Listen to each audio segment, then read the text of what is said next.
Hello everyone, on tonight's show we will be covering AEW Rampage and Fight for the Fallen, as well as the first two shows of the Triple H era in WWE, WWE Smackdown and Raw. Stay tuned, roll the intro. HCW Reviews.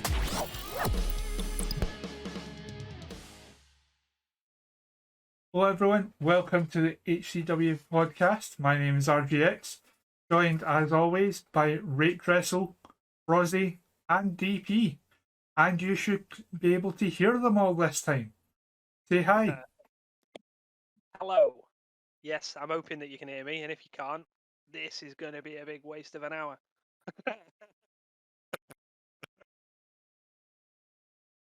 For yourself, Ray, how you doing? I'm so tired. I'm cooking on gas right here, there's fumes. DP, what about yourself, buddy? I am not a special guest anymore. Woo! Yep, you are just podcast host DP. Nothing special about you. Oh. But no, yeah, I'm just tired. It's been a long day already. Yeah, work's kicking my ass too, don't you worry. But we push on. We're all here. We'll watch some reasonably okay wrestling this week. So we'll get rolling straight into the first post Vince WWE Smackdown. Take it away, Ray. Wonderful. So yeah, Smackdown. It was too soon to be any kind of differences because it came out on the day. But we'll go through it anyway.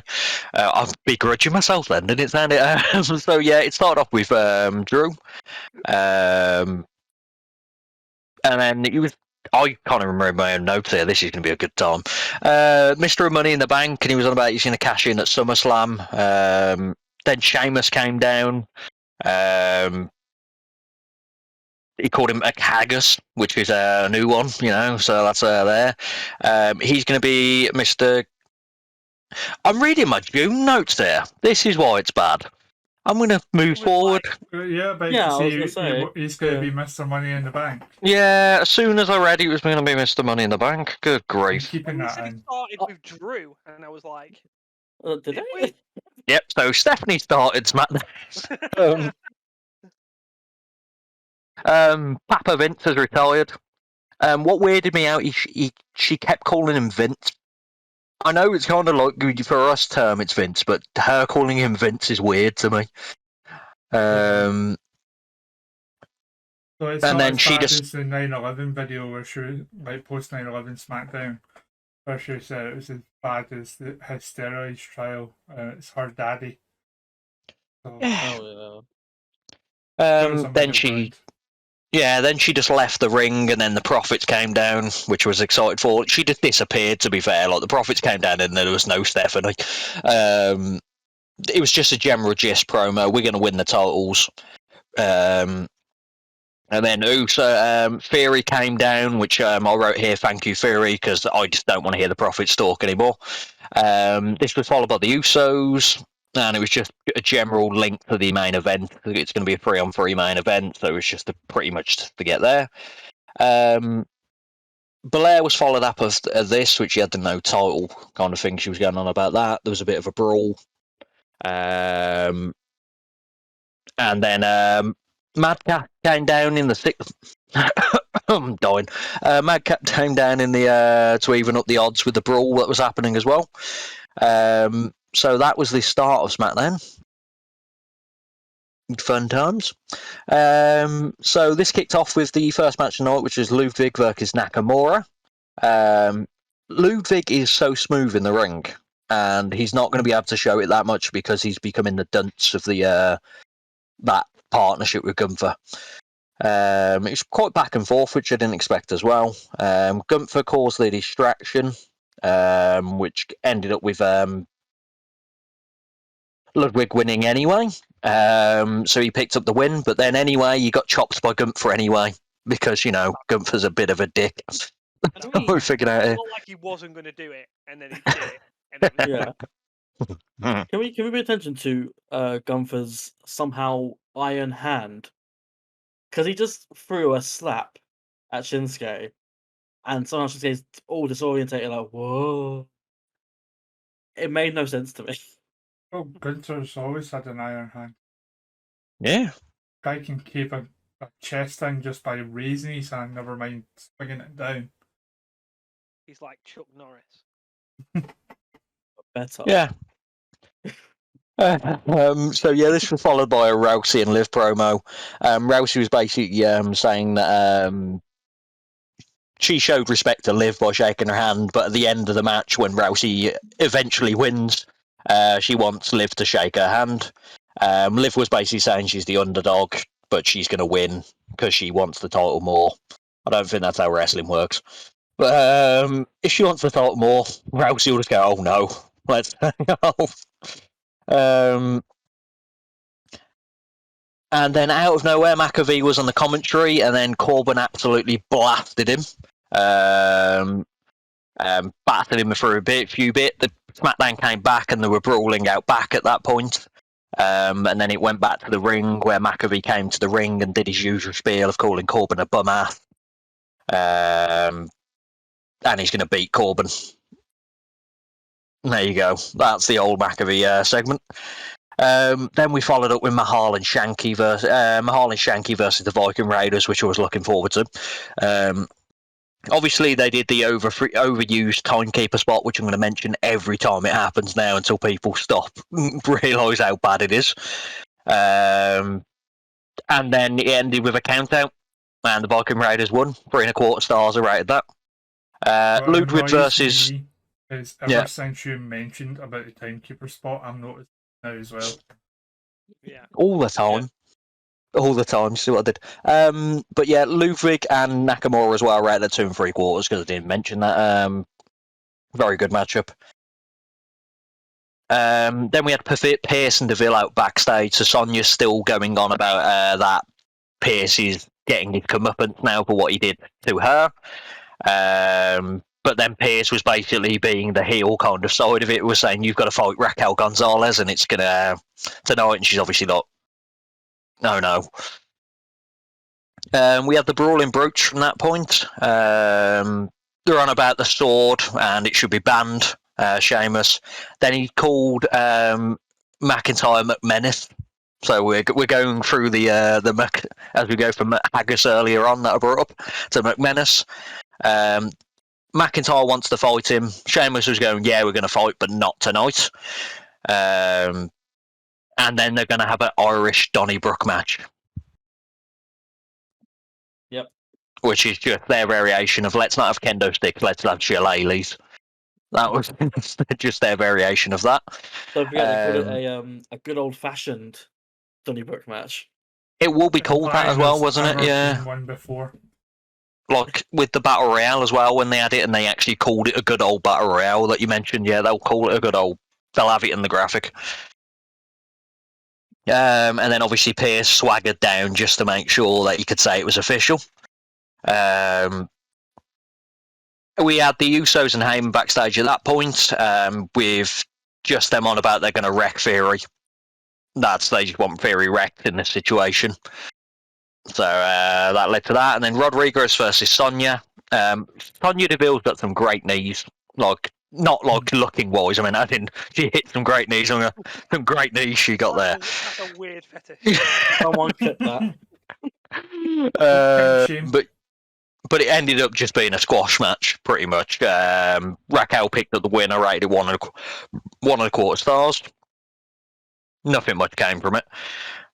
We had more Lacey coming down. She was going to fight Aaliyah, but there was more trash talking, her saying fans don't deserve this, blah, blah, blah, blah. But this time she actually punched Aaliyah with the woman's right. So we're actually probably going to get the match this Friday. Probably. Maybe. And then we had Double J out back, which they're really confusing with why he's being the ref. There's no explanation to this, any good explanation still. He was going on about that both teams have tried to bribe him. I don't know why the Street Profits as the face team are trying to bribe him. This is going to be the biggest tag team match in SummerSlam history, is what I heard him say. Implying there's never been a TLC match at SummerSlam.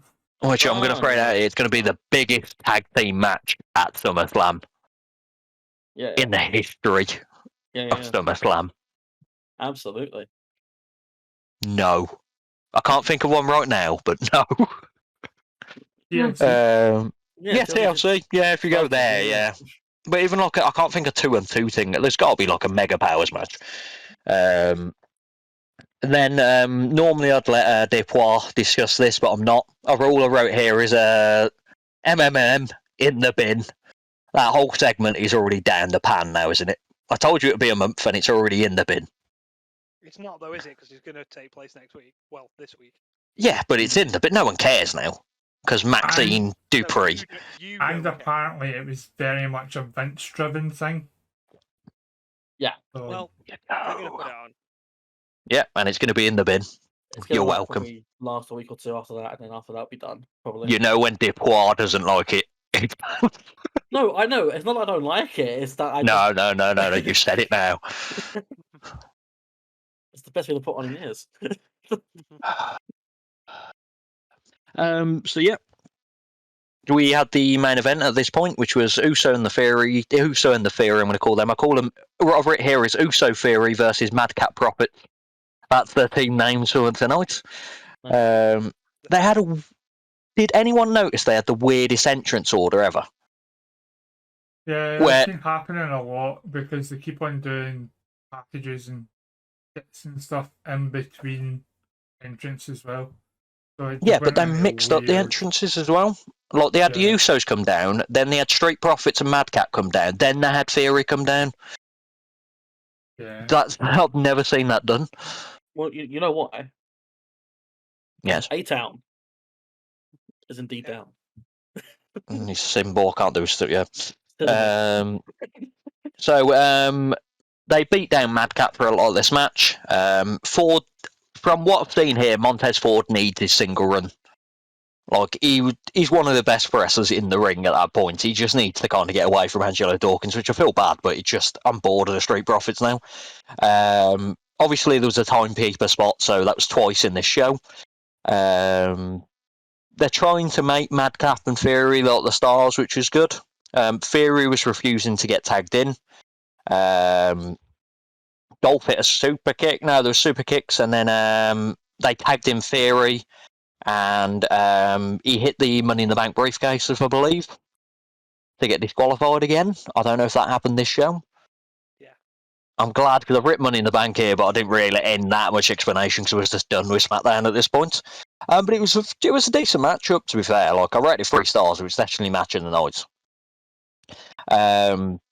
This was followed by Theory having a beatdown with his on Madcap with the Money in the Bank briefcase, and then here comes Brock Lesnar from MJF Airplanes. He's back in the building, and he just killed Theory. That's SmackDown. Any opinions? That was indeed the SmackDown. Was there a reason Reigns wasn't on this show? Because he was on Raw. Can't have him on 2 shows in a row. Come on. Yeah. I mean, you can. You're getting paid. You can't have your champ on both brands. Put on both brands. Part-time Reigns. Awful. Part-time Reigns can't be on 2 shows. Awful. So that's the end. This is his actual brand as well. Like, he is a SmackDown superstar. Yeah. I mean, he is the brand in general. It is what it is. That's pretty much it. But yeah, let's move on to Rampage. Depois. Thank you, Rate. I don't want to speak anymore. So this was Rampage, Fighter Fest Week 2.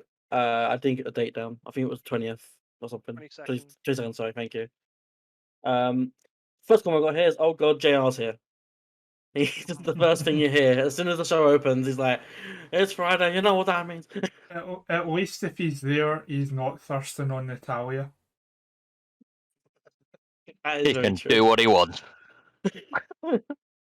So we kick things off with a, as usual, no entrance tag match between Hangman Page and John Silver against Butcher and the Blade, which it took me 5 minutes to actually realize what was going on, because why they haven't touched in the first place. And then I remembered on Dynamite they had a thing where they took out Reynolds, and I was like, okay, cool, that's the build. This is a very nothing tag match. In all honesty, it's as I keep saying a lot of Rampage, a very standard tag match. Um, all of here is Silver continues to outshine majority of people on this roster. The end of the match comes with Blade preventing a buckshot direct from happening. Then a strange blue light appears in the arena, some sort of technical difficulties, I imagine. And then Hangman gets him away, hits a buckshot direct on Butcher, and gets a free count. That was a match, I guess. Yeah. It makes you wonder what they're doing with Hangman since he lost the title. Yeah, it's almost inexplicable, like, especially when they're hurting for top stars at the moment. Like, who did he piss off? Yeah. After this, we got a promo from Claudio, who basically just plugs his match at Ring of Honor, Death Force Honor, which has already happened by this point. Just compares himself to Superman, and he claims the Ring of Honor World title is the only title that has eluded his career. Which, I don't know. I know what you meant, but he claims to win the world title, and he did. So good on him. Spoilers. Spoilers. Following this, we had Dante Martin against Lee Moriarty, which was probably the match of the night for me. Very fast paced back and forth. Both men had a lot of chemistry, a lot of good chemistry between them. There wasn't any slip ups as far as I saw. Very smooth, very fluid. I may note Moriarty seemed more fierce here, like he wanted to win more, so he was willing to do what needed to be done. They then just show a random camera shot of Stockton Hathaway, who's just on the ramp, who's just standing there, just sort of staring at the ring. And then the end of the sequence here is Dante goes for his nosedive, which is the springboard double rope moonsault thing. Yeah. He goes for that, he misses. He then put in a roll up, so that he rolls up Moriarty, sorry, and then Moriarty reverses that into a roll up of his own, holding onto the ropes for the pin, which I thought was a nice little touch. Yeah. Sort I liked of, slightly venturing into that heelish side. Isn't there a shed loads of heels in AEW? Did they need more? We'll talk more about that in Dynamite. I didn't say anything. After this we got Seidel, who gets on the mic. He's really acting betrayed, as in like he's been betrayed by his best friend here, because Moriarty used the ropes in what was a clear attempt to just get a win. And then he's set up for a match next week between him and Moriarty. So we're getting Seidel and Moriarty next week on Rampage. Stokely offers his credit card, his business card, sorry, to Moriarty, who just basically refuses it and then walks away. And then that's the end of that match. Following on from this, we have another encounter of the Dark Encounters, where we have the team of Britt Baker and Jamie Hayter against Sky Blue and Ashley Dambois. You seen MMA? Sure. Do not child. This is a very standard match again. Like it's nothing. It's used to showcase Baker and Hayter. Yeah. That's pretty much it, and putting over the fact that they've not won a match as a tag team, which I found surprising. But yeah, they win this match very easily with a lockjaw. They both won it with a lockjaw. It's incredible. We got a little segment for displaying Arya Davari, who's been on Dark and Rampage, and I think Dynamite as well, multiple times. So they're repackaging him as Ari Davari. That's it really. He walks around in a suit and he's happy and rich. He's a good character and good wrestler, so Hopefully it does actually get some traction. Yeah, I doubt it. In all honesty. But yeah, we'll see. Moving on from that, we had the bit I was looking forward to most on Rampage. We had the rap battle between the Gun Club, Austin and Colton, and the Acclaimed. We were introduced to the host of this, who's a guy called Lil Scrappy. I don't know if any of you guys know him. Nope. No. Never likely to again after this neither. I'm researching him now. So, for the sake of timekeeping, I won't go into everything that was said. But basically, all I got here is Scrappy mentions both. He says, "Oh, it's the Gun Club," and he can't seem to say Acclaimed.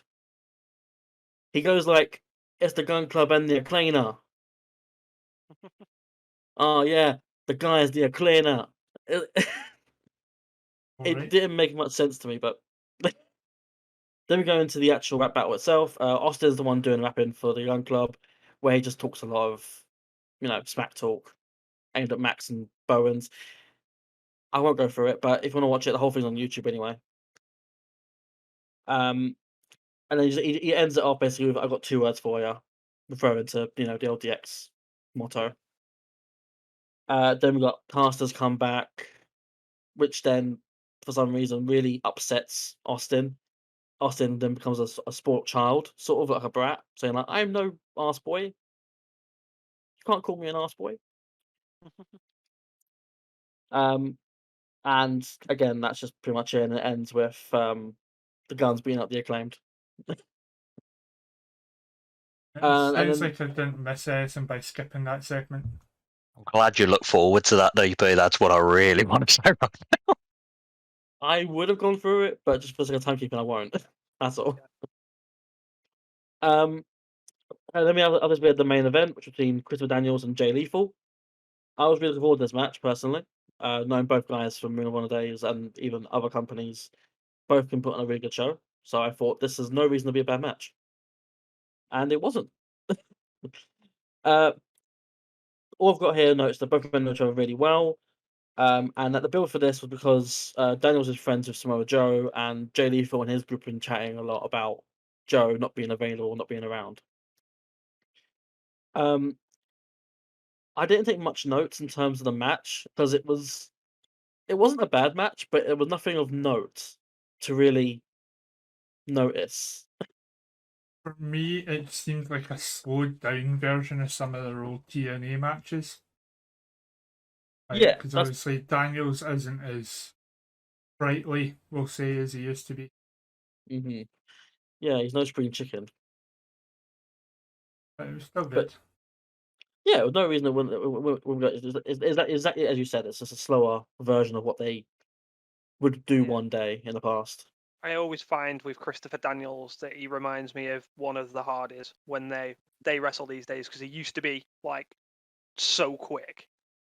You can tell he slowed down like a Matt Hardy would, just like properly slowed down. Ah, okay. I was Yeah. wondering which Hardy you're referring to there. The one that's not in trouble. The one on TV. So yeah, the end of this match is basically just a reversal to finish a sort of melody. We've got a lethal injection that's reversed into an angel's wing, which is then reversed into another lethal injection, which actually connects for the 3 count. And in normal AW style, we get a post-match attack by Lethal and Co, who beat down on Daniels, and you can hear some people saying Joe, Joe, Joe, to which there's nothing. No one, not one person comes out to help Daniels. Not even referees or tech people or anyone. Christopher Daniels has no friends. Exactly. And that was Rampage. It continues to be very much the B show. Yeah, you can definitely tell. Yeah. When you've got an hour, though, it's kind of you expect it, isn't it? hmm And you're still trying to fit in like 7 segments during an hour. Yeah, I just skip over some segments because it was just like, "Hey, I'm a champion. I'm gonna beat you," and it's like, "No, I'm gonna take your title." Whereas I like to discuss them. Yeah, if you feel it's not going to lead anywhere, though, what's the point? Exactly.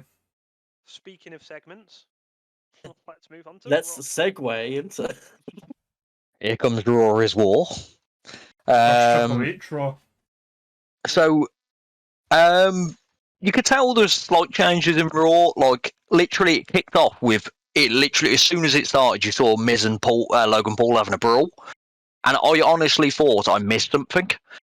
Which I will watch the not up, down. Let's take Xavier Woods. Up and down the What Culture with Simon Miller, and he was the exact same. Like, I thought I missed something. Like, but yeah, so it started off with Miz and Paul having a brawl in the ring. Referees came down, separated, and stuff like that, which should happen if you're just having two guys randomly fighting for no reason. So Raw kicked off after that, and then we had the Bloodline come down with Paul Heyman as well. The general gist of this is they were calling Lesnar a party pooper, so he's always around to ruin the party. But Roman Reigns is the exact word was the suplexicist, which I did like. He's going to exercise that suplex. Mhm. Then Theory came down.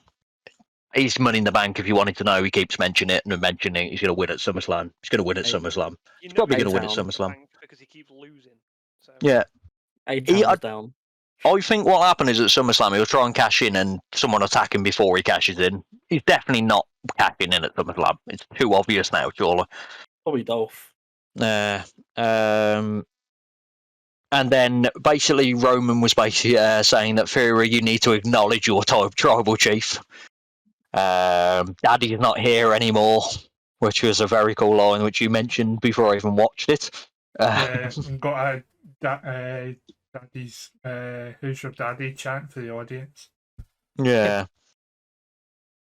And then there was just a weird thing. So Roman walked past Theory in the ring, and then Jay slapped Theory on the back of the head, and then Theory tried to hit him with the Money in the Bank, and it was like this. It was a proper yunk. Yeah, like that slap was good, but then Theory was trying to hit him, and he was hitting him like this. And then Jay was just It reminded me of the slap that Statlander did on Stokely a few weeks ago on Rampage. Yeah.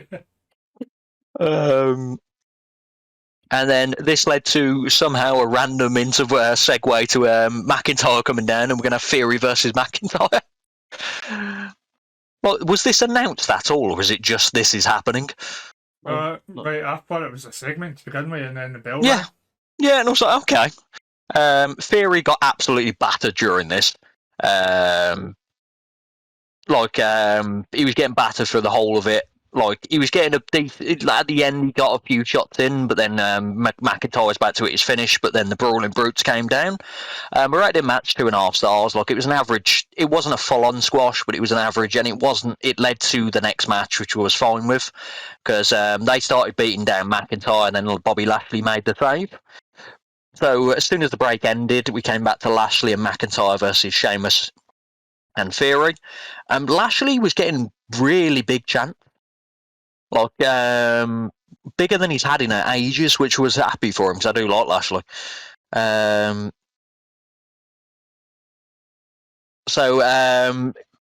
was a few spots outside. Sheamus hit like a proper KO knee on McIntyre, like completely dropped him outside. The Brutes tried to get involved a few times, and then the referee threw them out. Got the Drew hot tag in as usual, and he obviously started going mental. Sheamus hit a white noise on the outside, which looked pretty cool as well. And then Ziggler was suddenly there, and then that distracted Theory enough to get Bobby Lashley into the Hurt Lock. That's the opposite way around. Lashley got Theory into the Hurt Lock, and then Theory did the usual taps in 7 like within a second. But yeah, it was a very good opener, I'll be honest. If you take away from there was an opener before this, technically. I rate it 3 stars. Like, I really enjoyed it. Yeah, my only issue was with it. There was zero explanation whatsoever as to why essentially 4 SmackDown superstars just happened to be on Raw. Yeah, that's exactly what I was going to say. Wrestling. I know, but even just a throwaway line from commentary saying that an invitation was sent out by Triple H to come to Raw this week, something. I think they just assume because it's the go home weak that people would know and don't care enough. But yeah, it would make sense to mention it. Yeah, I mean, are we pretending still the brand split's a thing? Kind of. As long as there's two different networks and control the shows, then there has to be some form of brand split. Yeah. Is Fox they pretty much want exclusive Roman Reigns rights. That's why he's barely been on Raw. Yeah. Yeah, fair. Because they acknowledge him. The one thing about the Theory tap out and him tapping out so quick is I like that because he clearly doesn't want to go into SummerSlam like hurt. Yeah. Yes. He's good. Yeah. And he wants to have enough opportunity to cash in. He doesn't want to be battered and then fucking fight Lashley as well. Yeah. But yeah, this was followed by the Usos laying out Theory, which is fair enough. So the heels are attacking the heels, which is fine for this situation. This was followed by a Bray Wyatt vignette. It's still Bray Wyatt.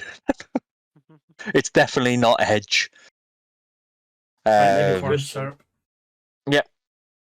Or It Demon was Dudley. stuff off Edge, to be fair, so it could now be Bray Wyatt. It's Johnny Gargano. So yeah, this was followed by a Ziggles promo. So Theory didn't earn his spot, is basically what he's saying here. Then AJ Styles just walks into camera because he wasn't clearly just randomly in the corner of the shot until he walked in. And then Chad Gable walked in, did the shoosh. And this obviously was going to lead into a 2-on-2 tag team match. You could see it instantly, couldn't you? There was like... so that was later on.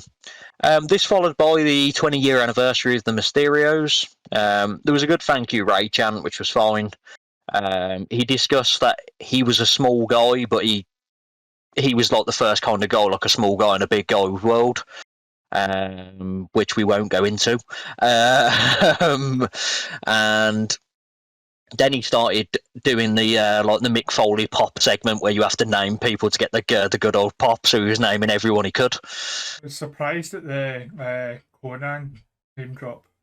Yeah, He's kind of persona non grata with WWE. I'll be honest. I don't think most people realised he was on about Conan until and when they said La Vila Rosa, they probably thought it was Eddie still. Yeah. Yeah, I don't. Maybe that's how you got away with it by saying K-Dog and not. They probably thought it was Conan, the TV host. It could have been Kidman, K-Dog Kidman. They could have thought that. Yeah. I don't know why he's speaking Mexican. Fair enough. And then obviously you had to get the Eddie Guerrero in there. And then here comes the Judgment Day. And then this led to the tag team match, which I didn't... Oh, the commentators actually mentioned this was happening. I didn't know it was happening until it happened. But yeah, you had... One of the only matches advertised for Raw. I don't pay attention to the advertisement, I'm going to be honest. I think I kind of skip past social media with WWE until it happens now. So Judgment Day versus Los Mysterios. Los means the Spanish. So Ray was getting beaten down for a lot of this for his 20-year anniversary. Dominic got a hot tag in, did a few moves. Then he was getting beaten down. Ray got a hot tag in. He did a few moves. Dominic kind of kicked out the coup de grace with that.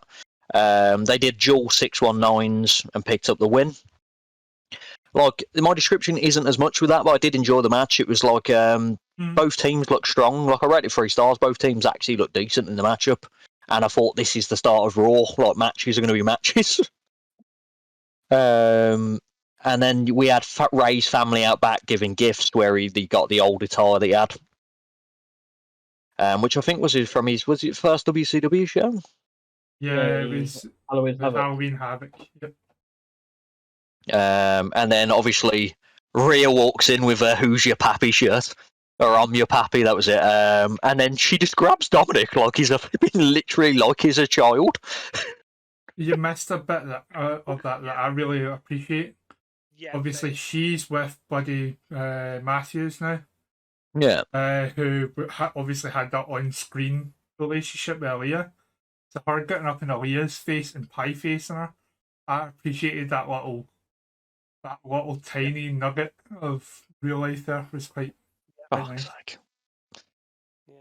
Yeah. But yeah, she just manhandled Dominic, and then the Judgment Day absolutely obliterated Rey Mysterio. they're getting over slightly with that. Like Rhea's back, which makes it a bit more better for me as well, because I'm slightly bored of the promos already with Damien just saying Rise, and that's all he can do. Like, in ring is decent. It's just they need a mouthpiece. Still don't think it's Rhea, though. They need someone else. Oh no, yeah, Rhea's just like the star part of it for me that kind of builds it up a bit. They need what's his face? What's the guy from TNA? He was in WCW for a bit as well.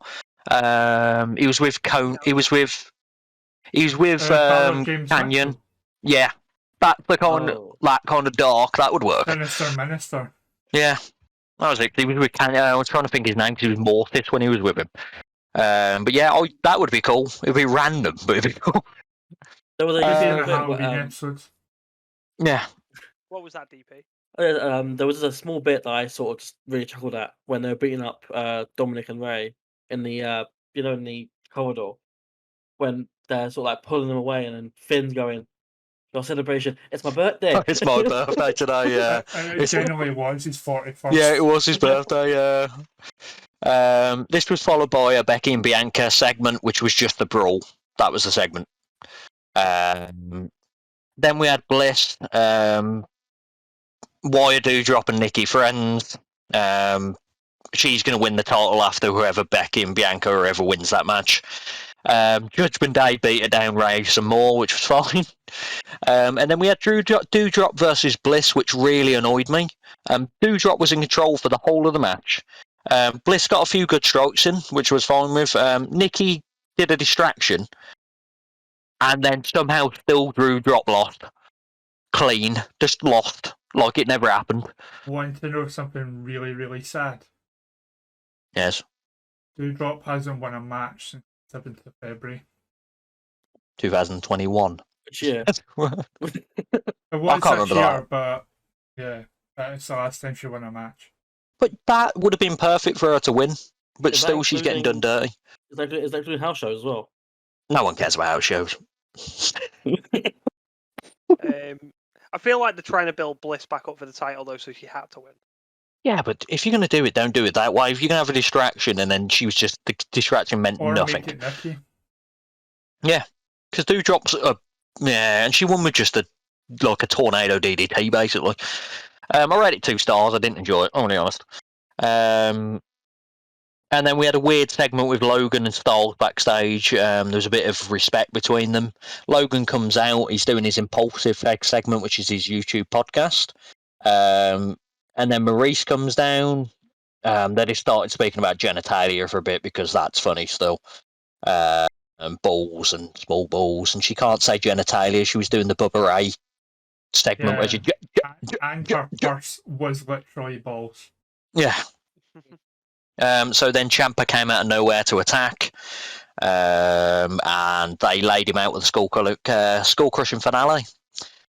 So before we move on Raw Talk, I think it was, Twitter I found this, there's a promo backstage with Miz and Maurice getting interviewed, and instead of them speaking, they just kind of look over at Ciampa and let him speak, and he was absolute fire.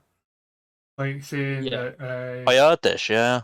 Yeah, proper like running down Miz's accomplishments, like being a 2-time Grand Slam champion. Everyone keeps forgetting that, but this guy's legend. So yeah, it was Miz he was building up, and not like anyone we like. Now what I want to see is him drop the Miz at SummerSlam. That's what I want to say. No, Ciampa's better as a heel. But yeah, I think. Yeah, that's kind of the issue. Yeah, that's kind of the issue of putting him with someone like Miz, because Miz is not going to go on turning face. Yeah. So, Face either of them doesn't work. Yeah. Unless he's with Johnny Gargano, then it works. DIY, baby. Gargano's like, he's good, but he's boring. You're boring. Think about that. I like Gargano. I can't eat Johnny Wrestling. I've got to step over a second.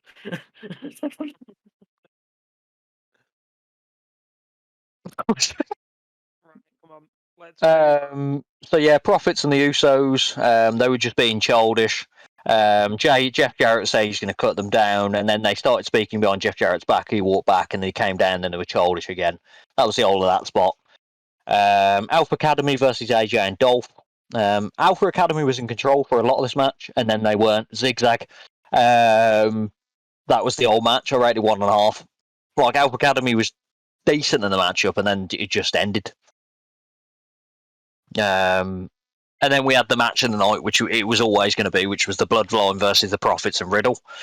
I was actually pretty invested in this. Like, Roman Reigns kind of like is the highlight of any match at the moment. Like, as soon as he gets tagged in, even the fans are like, "This is about to happen." Ford got busted open, which I was surprised by. We had some cosplay Orton from Riddle. We had a timekeeper spot. Then there was a few back and forth, and then Roman just speared, I think it was Ford, if I remember, to pick up the win. And the referee counted a 5 count, if anyone noticed. He just kept counting. I counted it as 4. Yeah, he just kept counting. I don't know what he was doing. I rated it 3.25 stars. Like, it was definitely the match of the night, and it was a good matchup. And then this was followed by Rollins. So Roman Reigns was walking out with the Bloodline, and then Rollins came out, laughed in his face, and then came in and absolutely obliterated Riddle. And then ruined SummerSlam. It's not ruined, because we know who's going to return. Vince McMahon, baby. Plus, we're getting Pat McAfee in a match. And Yeah. Logan Paul. It's going to be a good SummerSlam. Like, the match I was looking forward to most is not happening. What? No, Fucking Roman? McAfee and Corbin's happened. Yeah. but Apparently- not really. Apparently, it is a work. They are gonna just try to change up the card a little bit. They'll run the match back at some point. Of course, there's Yeah. all the kind of real life history with Riddle and Seth really not liking each other, or at least Seth not liking Riddle anyway. So I don't know how much of that is influenced the decision to put the match off as well. Yeah. Who And are I we think it's- thinking? It's a silly time to do it. It's going to be Gargano. I was thinking Or Orton. Edge. Orton's out the end of the year, supposedly. Like, he's absolutely battered. Is he fully battered, out? supposedly. Yeah. Yeah. He's proper. He's done. Not done, like, but he's back done at the moment. Yeah. Edge would be a weird one from the promo, so I feel like he's going to go after the Judgment Day, because that would be pointless having him come down to face Rollins. Could be Strowman. Could be Bray Wyatt. Yeah, it could be Bray Could Wyatt. be It could be the anybody. Fiend. It could be Adam Pearce. Anyway, that was the end of Raw. Could be Rick Astley. It could be Ric Flair. With Jeff Jarrett. Oh, let's stop guessing this anyway. So the final show, Dynamite, and I said in the chat from like, I was halfway through Dynamite, and I said to these guys, "This is like the worst. Like, everything I hate happened in the first hour of Dynamite." Like, it kicked off with a very good match though. Roosh versus Moxley. Roosh was carrying this match though. This is the first time like in a Moxley match where like he's normally in it a bit, but Roosh was battering him for the whole match. So it kicked off with a jump start. Obviously, Moxley needs to bleed because it's Moxley. I hate any spot where wrestler hates the blood. Absolutely disgusting and doesn't need to happen in 2020. Yeah. Fully agreed. He was full on manhandling Moxley at this point. I writ here Moxley's actually being carried in this match, it felt like, because he was just positioning him to do his own moves. There was some outside shenanigans at this point. He was choking him with the camera operator cables and stuff like that. But then Super Mox comes out of nowhere and picks up the win with the Death Rider. I enjoyed it though. I rated 3.25 stars. Like, I really enjoyed the matchup. It was just. Did he not kick out the Death Rider and then lock in the... Oh no, yeah, he did the Death Rider. I writ Death Rider. Death Ridered him, and then he got him into the Bulldog choke, didn't He Yeah. kicked out the Um, Death Rider, which annoyed me. Yeah, but he also kicked. Moxley kicked out of Roosh's finish as well. So it's just. It is what it is with wrestling, isn't it? Now, no one has a finisher. The main thing is, I think Death Rider's more of a secondary move to the paradigm shift. I always thought the Death Rider was like the escalated version of the paradigm shift, and the paradigm shift's not working. Yeah, the Death Rider's just a complete spike, isn't it? It's just like full on drop. Look, If he It might kicked be, out honestly. paradigm shift, it'd be different. But he kicked out Death Rider, which is supposed to be the deadlier version. yeah. In all honesty, I think they just switch them around every week. So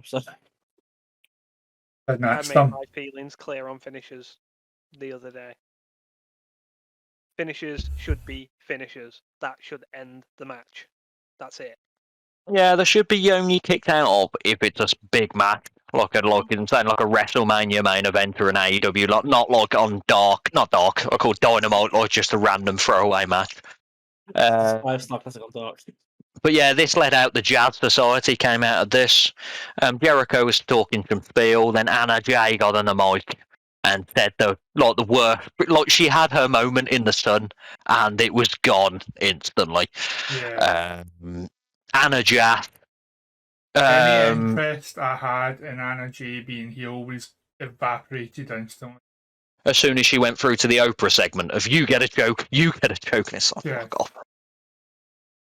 Look, I don't know who told her to do that, or it was on her own back, but it stuck. I didn't know that was a Jericho idea. Yeah. There's no way she's thought of that. No chance.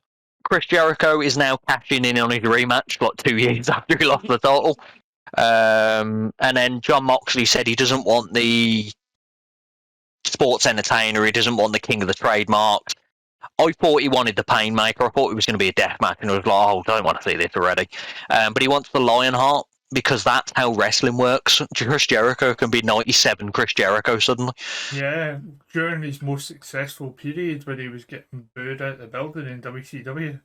Yeah, all he's going to do is wear tights, different tights. He can't be that Jericho. That Jericho was athletic. I think Jericho's retiring soon, because think about it, we've seen every gimmick of Jericho almost on a farewell tour. Yeah, it's like a greatest hits sort of thing. Yeah. But yeah, Lionheart's not going to work. He's just going to wear his attire and have his music. He can't start flipping around and doing stuff.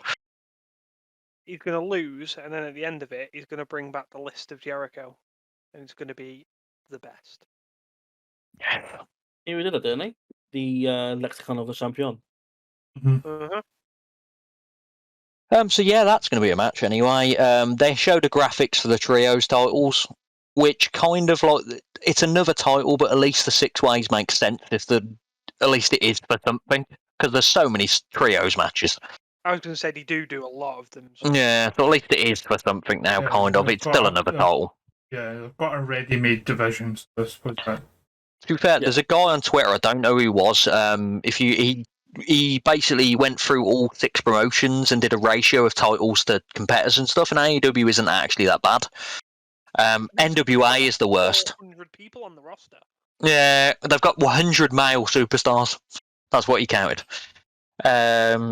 This was followed by a Dante Martin promo, which I didn't care about instantly, because his big spiel was, "You've got Toya out with you, so I'm going to bring Sky Blue out." And I was like, I like Sky Blue, but Sky Blue, whose spoiler does absolutely nothing. yeah, but like I think they wanted a cheer, but Sky Blue hasn't been built up to get a cheer right now. I like her in the independent scene, but like to fans, Sky Blue is like, who's that? Yeah, you say Sky Blue and you're like, eh? Yeah. Most Casual fans. So most casual fans, I think it'll be more like, hey, is that Cora Jade? But yeah, Sky Blue, check her on the indie, she was very good. Danhausen versus Starks was followed by this. Spear. That was my whole description of this match. There was a few spots in it, but I rated 3/4 stars. Starks did an open challenge, but this time he said he was going to go through it, and then Hook came down. I popped for this, to be fair. Yeah, like Hook's versus Stark. It was Hook. He's definitely a suplex machine like Taz. Like he pulls out suplexes you don't see that often anymore, which is pretty cool. Starks out of nowhere hit a spear, and then he was going to go for the Rochambeau. But this was reversed into the Red Brub, and Hook picked up the win. It was quite a quick match, but it still showed his offense. Rated 1.25 stars. Then they had the bit where Hook and Starks showed a bit of respect to each other, which was nice. Then Starks had a promo, which was a good promo, and people were pulling out. It was good. It was incredible. It was an incredible promo. It's just some of the stuff he said in it. Like, he said he made the FTW title relevant. It was still not relevant. I'm not having it now. Yeah, but it was better than before he got it. Yeah, absolutely. Because it was just a throwaway title. It was still a throwaway title now. He made it mean something. So It meant nothing. No one cares about this title. It meant a lot more than the $1 million title. Yeah. Yeah, it's also saying it means Legends Championship. Yeah, but that's like, okay, so it means more than other throwaway titles, yay. Yeah, but there's always so much you can ask from it if it's not a recognised title. It meant nothing. I'm not having it. He built it up, but it meant nothing to me. If that title disappeared now, it wouldn't mean anything to anyone. It's going to mean something now because Hook's got it and his Taz is done. That's the only time it's going to mean stuff to me. But yeah, the rest of the promo was really good. I don't care about the FTW at all. Just back, the title either means something or it doesn't. It doesn't matter who's got it. It either means something or it doesn't. It's going to mean something now. No. So the title means something then, doesn't it? Now it will because Hook's got it. Because Hook is Taz's son. Yes, it does. Because Hook's Taz's son, it will mean something because it's lineage. If it was just handed to him, then it wouldn't mean any extra. He could have beat Brian Cage and it would mean more now because it's Hook. Yeah, but the fact that it got that reaction and getting it meant that it meant something. Yeah, it's because Hook won it. If Danhausen won it, no one's going to care. People would care. No, people would care because Danhausen won a title. They wouldn't care what title it was. But yeah, and then obviously Stark cut into a fire promo. We're saying like he's going to get more than 40 seconds. Hobbs, he was going to say like him and Hobbs, and Hobbs smashed Starks out and absolutely laid him out. Like, they might have talked about it out back and going, this is happening, but Stark still looked like he didn't know it was happening. Absolutely laid the man out. And that's a rivalry I'd like to see because Team Taz was flopping in my eyes at the point of it. Team Taz without the Taz. That was, it was sort of stagnant. But Hobbs versus Starks will be a good rivalry, and I'm hoping they put it on Dynamite and it's not going to be a Rampage rivalry because it'll be good. You've got something with Starks. I hope right. Yeah. And then this was followed by the Acclaimed blah blah blah ass boys I wrote here. Like I didn't care about this segment. The Acclaimed. And then we had Dante Martin versus Sammy. It was just convoluted dives continuously. Sammy got surprised because Dante Martin doing a moonsault and landed on his like just landed standing. It was like he does it every flipping match. Okay, see, we've never seen him do it before, so that's why he's shot. Yeah, like there's a lot of high offense. It was just a bit meh. I'm gonna be honest. I rated 2.5 stars. Then they started beating down Ricky Stark, then Ruby and Eddie, and that lot made the save, which is going to lead into Ruby versus Taya. Not Taya, Taya. I keep saying Taya from Taya Valkyrie. Taya Rampage. And that's how they capitalise on Eddie Kingston's big revenge story. It's Anna Jay, the movie on Rampage. Oh, is it Anna Jay as well? Yeah. That's even randomer. Anna Jazz. But yeah, so this was followed by Daniel Garcia. I was nearly said Daniel Stark, so I've got him on my mind now. Daniel Garcia. Daniel Garcia is good, but the promo he delivered made no sense to me because he loses all the time. Like, he was trying to make a legit badass promo, but he loses so much. And he was going like, Brian Danielson's I'm going to be the guy, you know. What did you think? Like, every match I'm thinking of, I've seen him lose. Like, other than his pure title match, any singles matches he's had, he's quite a decent record. He's lost to Moxley, he lost to Bryan, that I remember. Anything that I've seen in Dynamite, he's lost. I can't remember any match unless it's like a tag team match or a like, you know, like the 5-on-5 tag team matches. I can't remember any like, big matches won. I was going to check Cage match, but yeah, like, he's lost to Eddie Kingston. He lost to John Moxley. He beat Ray Jazz, if that helps. That's the last time he won. He beat Ray Jazz. Tell me who Ray Jazz is. But yeah, he's a really good wrestler. It's just the promo didn't suit him because he's on a winning streak. And then we had Jay Lethal out back. They just set up a match with the best friends. Just a really random. Yeah, Sanjay's part was really fun. Like, why didn't you stop me? And like, the last thing you hear is him going, ah. Player from the Himalayas back. Yeah.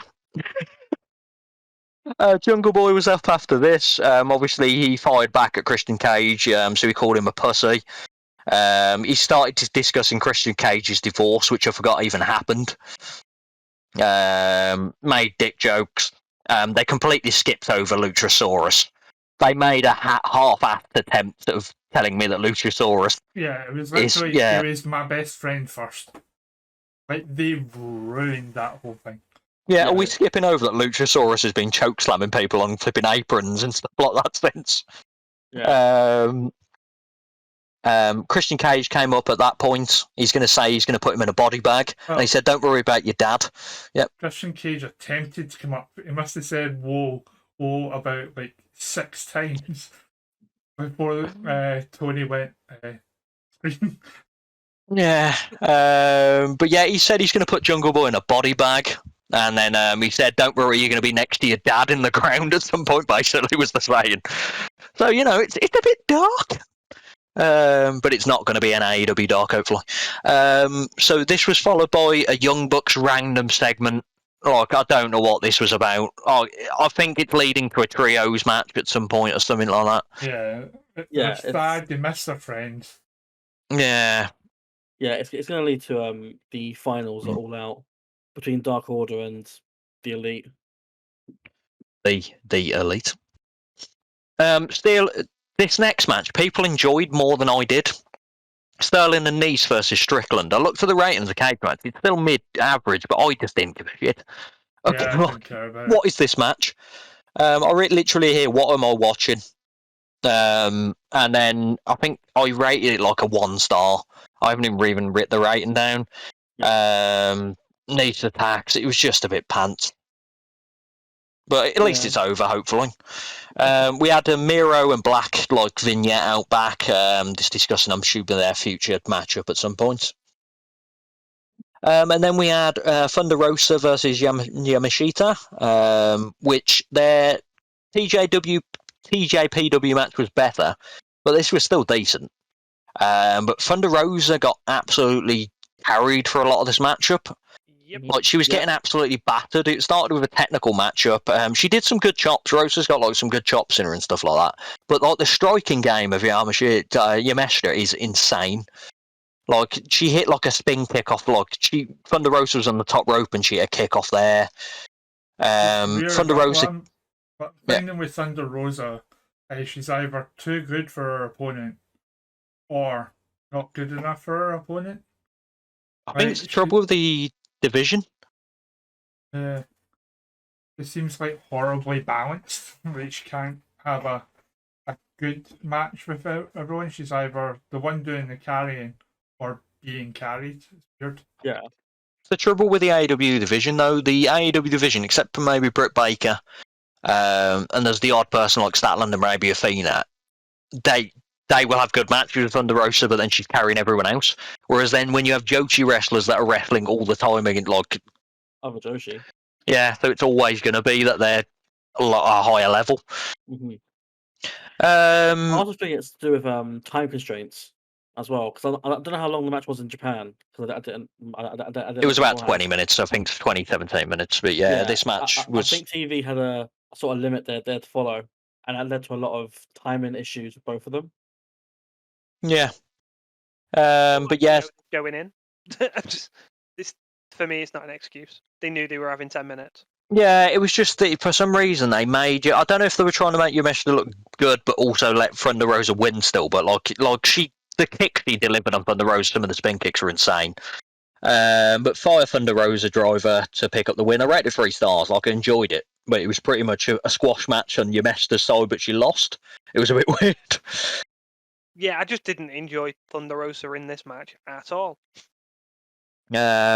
But yeah, this was followed by the main event, which was always going to be match of the night. Danielson's back. So Danielson versus Garcia. Danielson hit a jump start straight away on Garcia, absolutely levering him with strokes.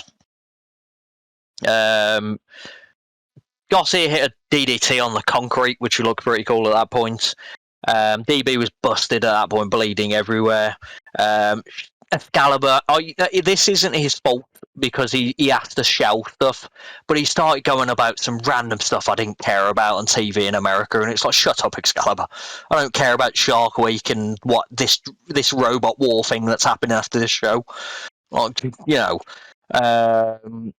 Then there was a top rope black suplex from Bryan, which he sold as well, because obviously with the concussions as well, that was pretty cool. They are both technically sound, so it was a fun match to see with them both of them at that point. There was Busako knees. He tried to get him in the cattle mutilation, but that kind of got stopped straight away. He didn't get it locked in that much. He had a proper, then out of nowhere, it was Jake Hager's arm came out of nowhere and grabbed Daniel Bryan when he was trying to get him in the ring. That's what I've heard.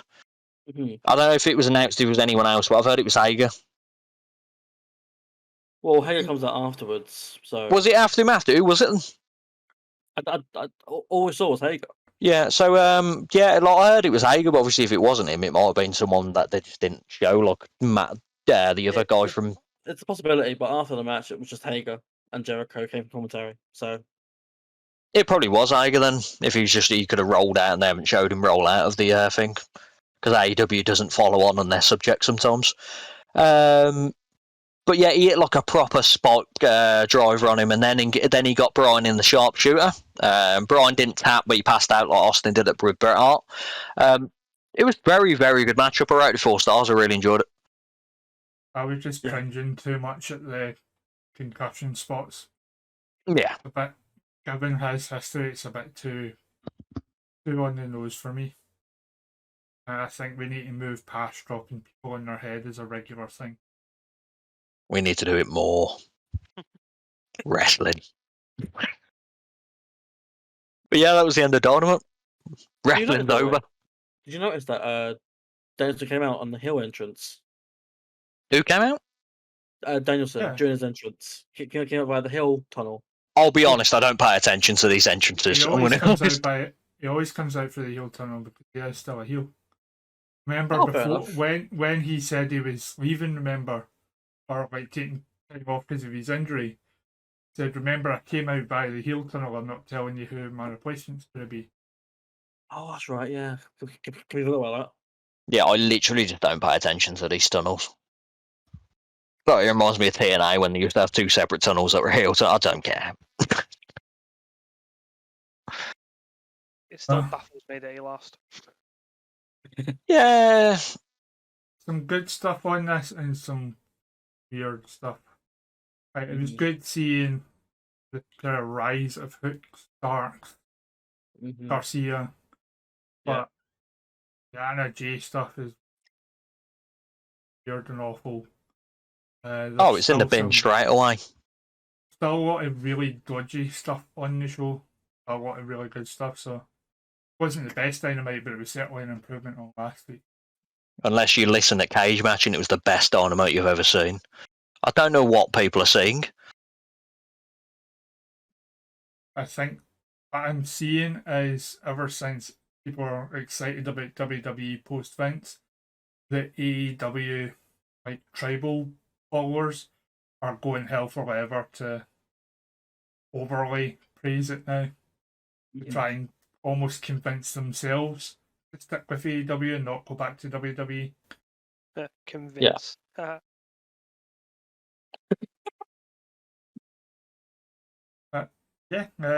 was the wrestling this week. So our socials are in the description as usual, including all our Twitter handles and DPs. I listen to feedback. From DP. And it also does include our show Twitter, is at honor_club. That is honor with a U because we are British. And a link to our Discord is in the description as well. Yeah, anything to say to these lovely people before we call it a night? No, I am all good. Just hopefully you can hear us. And yeah, enjoy your wrestling weekend and enjoy SummerSlam. Hopefully this video comes out. I'm sure it will.